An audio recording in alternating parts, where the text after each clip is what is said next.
ఆంధ్రప్రదేశ్ రాష్ట్రంలో అత్యంత 420 గాడు, నీచుడు, నికృష్టుడు, దౌర్భాగ్యుడు, సైకోగాడు, మెంటలోడు అయినటువంటి మాజీ ముఖ్యమంత్రి జగన్మోహన్ రెడ్డి ఆస్తుల స్వాధీనానికి రంగం సిద్ధమైనట్టుగా సమాచారం తెలుస్తూ ఉంది.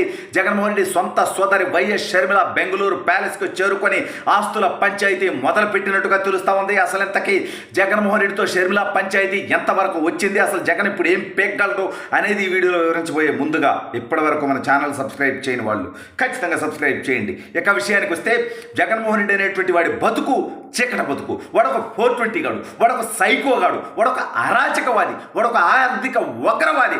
ఈ రాష్ట్ర ప్రజల సంపద దోచుకొని ప్యాలెస్ల మీద ప్యాలెస్లు కట్టుకున్నటువంటి నికృష్టుడు. అయితే ఈ దౌర్భాగ్యుడు అందరు రాష్ట్రంలో ఉన్న వాళ్ళందరూ అక్క చెమ్మలు, బొక్క చెమ్మలు, బొంబాయి మాటలు చెప్తాడు కదా ఈ లపుట్నకుడు జగన్ గాడు.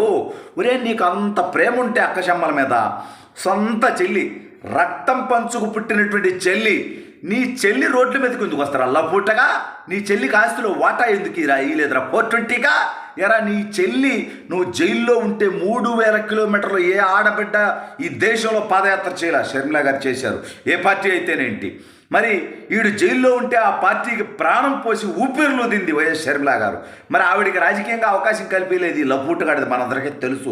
ఇదేం దాస్తే దాగేది కాదు. వైసీపీ 420లు డైవర్ట్ చేస్తే డైవర్ట్ అయ్యేది కాదు. అయితే ఈడి ఆస్తులు ఎక్కడున్నాయి? ఎక్కువ భాగం కర్ణాటకలో, తెలంగాణలో. ఈ రెండు చోట్ల ఇప్పుడు ఎవరు అధికారంలో ఉన్నారు? కాంగ్రెస్ పార్టీ అధికారంలో ఉంది. ఒక చోట రేవంత్ రెడ్డి, ఇంకో చోట సిద్ధరామయ్య, డీకే శివకుమార్ ఉన్నారు. మరి షర్మిల ఎక్కడుంది? కాంగ్రెస్ పార్టీలో ఉంది. ఆంధ్రప్రదేశ్ రాష్ట్ర అధ్యక్షురాలుగా ఉంది. మొన్న కడప ఎంపీగా కూడా పోటీ చేసి 1,40,000కు పైగా ఓట్లు తెచ్చుకుంది. అవన్నీ కూడా 420 జగన్ గాడు ఓడిపోవాలని కోరుకున్నటువంటి ప్రజలు వేసినటువంటి, కడప ప్రజలు వేసినటువంటి ఓట్లు. అందుకే జగన్ గాడి తుత్తర తీరిందనుకో. ఉమ్మడి కడప జిల్లాలో 10 స్థానాలకు గాను 7 స్థానాలు తెలుగుదేశం పార్టీ గెలిచింది.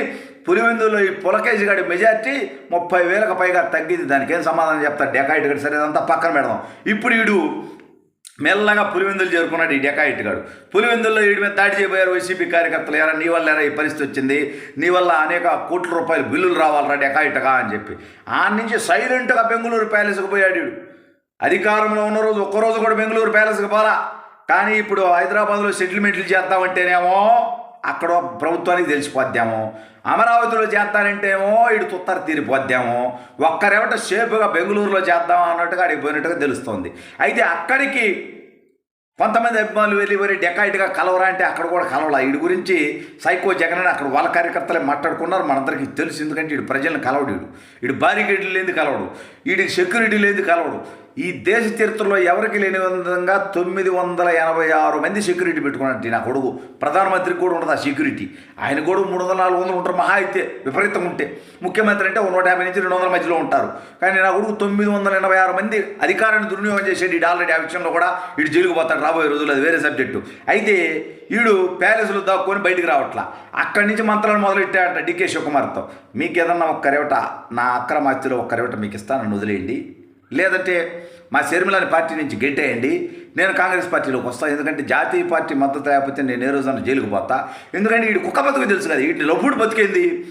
ఏ తప్పు చేయనటువంటి చంద్రబాబు నాయుడు గారినే అక్రమ కేసు పెట్టి 53 రోజులు రాజమండ్రి సెంట్రల్ జైల్లో రిమాండ్లో ఉంచగలిగాడు ఈ దౌర్భాగ్యుడు. మరి ఇప్పుడు వీడు అనేక తప్పులు చేశాడు. లెక్కర్ మాఫియా చేశాడు, గంజాయి మాఫియా చేశాడు, డ్రగ్స్ మాఫియా చేశాడు, భూమాఫియా చేశాడు, ఎర్రచంద్రం మాఫియా చేశాడు. వీడు చేయనటువంటి మాఫియా లేదు కదా ఈ నా కొడుకు జగన్ గాడు. వాడిని రెస్పెక్ట్ ఇనండి ఆ నా కొడుకు. ఎందుకంటే అక్రమంగా అరెస్ట్ చేశాడు, 3rd డిగ్రీ ప్రయోగించాడు, కరెంట్ షాక్ పెట్టాడు, కొట్టించాడు, 4.5 సంవత్సరాలు వేధించాడు. మరి ఆ నా కొడుకుని నేను ఎందుకు గౌరవిస్తాను? అల్లప్పుడు కానీ వాడు ఒక పశువు కంటే ఈయన లుచ్చాగాడు. సరే, నా గౌరవం సంగతి తర్వాత మాట్లాడదాంలే. కానీ వాడిని ఇప్పుడు వీడి పరిస్థితి ఏంటి? కాంగ్రెస్ పార్టీలోకి వస్తానని బేరాలు మొదలుపెట్టాడు. ఎందుకు? బాబాయ్ చేసినటువంటి కేసు ఉంది. దాంట్లో అవినాష్ రెడ్డి లోపలికి పోతాడు. ఆ తర్వాత వీడి సత్యమణి భారతిరెడ్డి గారు, ఎందుకంటే మనం మహిళలను గౌరవిస్తాం కాబట్టి ఆవిడ నేను తప్పుగా మాట్లాడడం, బట్ ఈ కేసులు నిందితురాలు రాజకీయంగా కాబట్టి మాట్లాడతాం. వాళ్ళిద్దరు చెల్లిపోయేటువంటి పరిస్థితి ఉంటుంది. అది కాకుండా ఈ అక్రమాస్తి కేసులు ఉన్నాయి. 11 సిబిఐ ఛార్జ్షీట్లు, 8 ఈడీ ఛార్జ్షీట్లు. ఈ డిక్కీ కింద ఓవరాల్గా 32 కేసులు ఉన్నాయి జగన్మోహన్ రెడ్డి అనేటువంటి 420 గాడి మీద. కాబట్టి వీడు ఏ క్షణమైనా జైలుకు పోవచ్చు. దీన్ని తప్పించుకోవాలన్నా, పోయిన పార్టీ సస్టైన్ అవ్వాలన్నా వీడి వల్ల కాదు. కాబట్టి కాంగ్రెస్ పార్టీలో విలీనం చేస్తే ఓల్డ్ సిస్టమ్ ఆ పార్టీ దేశం మొత్తంలో ఉన్నటువంటి ఆ పార్టీ మొత్తం లభిస్తుంది. కాబట్టి ఈ దౌర్భాగ్యుడు ఆ దిశగా ప్రయత్నాలు చేస్తున్నట్టుగా తెలుస్తోంది. ఈ మధ్యలో స్పీకర్ ఎన్నికల్లో వీడికి సిగ్గు లేకుండా వీడు విమర్శించినటువంటి చంద్రబాబు నాయుడు గారు, పవన్ కళ్యాణ్ గారు ఉన్నటువంటి కూటమైనటువంటి భారతీయ జనతా పార్టీ కూటమి స్పీకర్ అభ్యర్థికి వీడు 4 ఎంపీలు బొకడాగాడు చేసిన చెప్పిన వాళ్ళే గెలుస్తారు. అయినా వీడు వాళ్ళకి మద్దతు ఇచ్చారు అన్కండిషనల్గా. ఇది వీడు కుక్క బతుకు, వీడు దౌర్భాగ్య బతుకు. అయితే ఇప్పుడు వైఎస్ షర్మిల గారు ఉటావుటిన హైదరాబాద్లో ఉన్నటువంటి ఆవిడ బెంగళూరు చేరుకున్నట్టుగా తెలుస్తూ ఉంది. ఎందుకు? వరే డెకాయిట్, ఈరోజు నీ చేతిలో అధికారం లేదు, నీ ఆస్తులన్నీ ఉన్నటువంటి తెలంగాణ, కర్ణాటక, నేనున్నటువంటి కాంగ్రెస్ పార్టీ అధికారంలో ఉంది.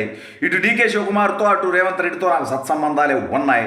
కాబట్టి డిక్కీ మూసుకొని నువ్వు ఆస్తులు ఇస్తావా, లేదంటే నేను తరిమి కొట్టమంటావా అన్నట్టుగా సంకేతాలు జగన్మోహన్ రెడ్డి అనేటువంటి 420 గడికి పంపించినట్టుగా తెలుస్తూ ఉంది.